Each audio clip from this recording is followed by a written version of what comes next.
Welcome to Qutub आवाज। जरा imagine करें, आप एक शहर की नॉर्मल सी गली से गुजरते हैं। सामने एक पुराना सा घर जिसकी ड्राइवे में 8-10 साल पुरानी गाड़ी खड़ी हो, कोई फैंसी लाइफस्टाइल नहीं, और आपको पता चले कि इस घर में रहने वाला शख्स मिलियनेयर है। तो अजीब लगता है ना। हम समझते हैं मिलियनेयर का मतलब होता है एक बहुत महंगी गाड़ी, बड़ा सा महल नुमा बंगला, ब्रांडेड नए कपड़े और लग्जरी वेकेशंस। लेकिन किताब द मिलियनेयर नेक्स्ट डोर ये सब कुछ गलत प्रूव करती है। आज की इस किताब के अनोखे सफर में हम जानेंगे असल मिलियनेयर कैसे होते हैं, ज्यादा पैसा कमाने वाले लोग अक्सर अमीर क्यों नहीं होते, और आप अपनी लाइफ में मिलियनेयर कैसे बन सकते हैं। आपको पता है क्या, इस बुक के ऑथर थॉमस जे स्टैनली ने 20 साल तक थाउजेंड्स ऑफ मिलियनेयर्स का डेटा कलेक्ट किया, और उन्होंने एक्सपेक्ट किया था डॉक्टर्स, सेलिब्रिटीज, सीईओज यही मिलियनेयर्स होते हैं। लेकिन रिजल्ट तो शॉकिंग निकला। रिजल्ट्स में ज्यादातर मिलियनेयर्स पता है कौन निकले? वो स्मॉल बिजनेस ओनर्स और सेल्फ एम्प्लॉयड लोग जो बिल्कुल नॉर्मल सी जिंदगी जी रहे थे। वो लोग दिखते अमीर नहीं थे, लेकिन एक्चुअली वो अमीर थे। पता है, ये किताब हमें एक अजीब सी मगर कमाल की बात कहती है। Wealth is not what you see, wealth is what you don't see. यानी दौलत वो होती है जो छुपी हुई होती है, जिसे लोग देख नहीं सकते, क्योंकि जो नजर आ जाए वो दौलत तो ना हुई, वो तो आपकी स्पेंडिंग्स हुई। आप में से बहुत से लोगों ने ये तो देखा होगा कि बहुत से लोग महीना 3-4 लाख कमा रहे होते हैं, लेकिन सेविंग्स बिल्कुल जीरो। हर चीज EMI यानी इक्वेटेड मंथली इंस्टॉलमेंट पर। कोई वेल्थ बिल्डिंग नहीं, कोई इन्वेस्टमेंट नहीं।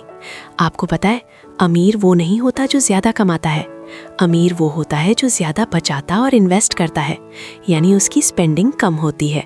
और दोस्तों, अगर आप भी इनकम बढ़ाते जा रहे हैं, लाइफस्टाइल भी उसी स्पीड से बढ़ा रहे हैं, तो आप वेल्थ बिल्ड नहीं कर रहे, सिर्फ स्पेंड कर रहे हैं। और ये एक गौरतलब बात है, सोचिएगा जरूर। किताब में 2 दिलचस्प टर्म्स यूज हुई हैं, 2 मुख्तलिफ लोगों के लिए। PAW, prodigious accumulator of wealth, यानी वो लोग जो सिंपल लाइफस्टाइल रखते हैं, इनकम का छोटा हिस्सा खर्च करते हैं और ज्यादा हिस्सा इन्वेस्ट करते हैं। और दूसरी UAW, under accumulator of wealth, यानी वो लोग जो लग्जरी कार्स, महंगी वॉचेस, स्टेटस दिखाने वाली लाइफ तो रखते हैं, लेकिन अंदर से फाइनेंशियली वीक। सबसे इंटरेस्टिंग बात पता है क्या है? मिलियनेयर माइंडसेट के लोगों को स्टेटस दिखाने का शौक नहीं होता। वो इन चक्रों में बिल्कुल नहीं पड़ते।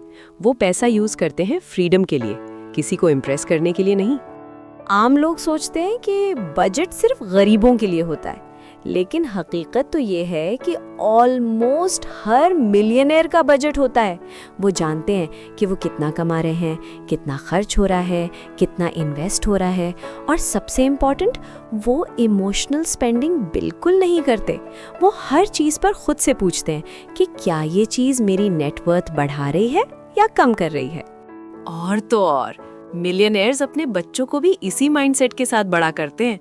वो शुरू से ही उनको पैसा मैनेज करना सिखाते हैं, हार्ड वर्क की वैल्यू और एहसास सिखाते हैं। वो बच्चों को हर चीज स्पून फीड नहीं करते, उन्हें उनकी उम्र के मुताबिक स्ट्रगल करने देते हैं, क्योंकि ज्यादा पैसे की फराहमी अक्सर बच्चों को वीक और बेहिस बना देता है, स्ट्रॉन्ग नहीं बनाती।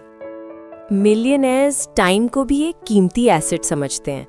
टीवी, मीडिया और यूजलेस सोशलाइजिंग कम रखते हैं, अपने काम और लर्निंग पे फोकस रखते हैं। वो रोज थोड़ा थोड़ा रीड करते हैं, प्लान करते हैं और अपनी फाइनेंशियल पोजीशन इम्प्रूव करते हैं। नो ओवरनाइट सक्सेस, सिर्फ कंसिस्टेंट बोरिंग डिसिप्लिन। तो दोस्तों, अमीर बनना दिखाने का गेम नहीं, अमीर बनना सोच समझ कर डिसीजन लेने का गेम है। अगर आप आज थोड़ा सैक्रिफाइस कर सकते हैं, लाइफस्टाइल को कंट्रोल में रख सकते हैं और लॉन्ग टर्म सोच पर प्लानिंग कर सकते हैं, तो यकीन माने आप भी मिलियनेयर नेक्स्ट डोर बन सकते हैं। याद रखें, रियल मिलियनेयर्स आपके आसपास ही होते हैं, बस वो दिखते नहीं। करने के काम ये हैं, अपना बजट लाजमी बनाएं, इनकम, खर्चे और सेविंग्स क्लियरली लिखें। लाइफस्टाइल इन्फ्लेट मत करें, यानी इनकम बढ़ने पर खर्चे ऑटोमेटिकली कभी ना बढ़ाएं। स्टेटस बाइंग बंद करें, चीज वो खरीदें जो वैल्यू क्रिएट करे, सिर्फ शो के लिए नहीं। Saving first spending later technique इस्तेमाल करें, यानी इनकम में से पहले इन्वेस्ट करें, बाकी पैसा फिर खर्च करें। लॉन्ग टर्म सोचें, आज का डिसीजन 5-10 साल बाद क्या रिजल्ट देगा, ये सोचना शुरू करें। उम्मीद है आज की किताब से आपने बहुत कुछ सीखा होगा। अगर आपको आज की वीडियो पसंद आई है तो इसको लाइक करें। कुतुब आवाज़ को सब्सक्राइब करना ना भूलिएगा। अगर आप अपनी किसी पसंदीदा किताब की समरी सुनना चाहते हैं तो कमेंट में लाजमी बताइएगा। एक और नई किताब के साथ दोबारा हाजिर होंगी। तब तक के लिए अपना ख्याल रखिएगा।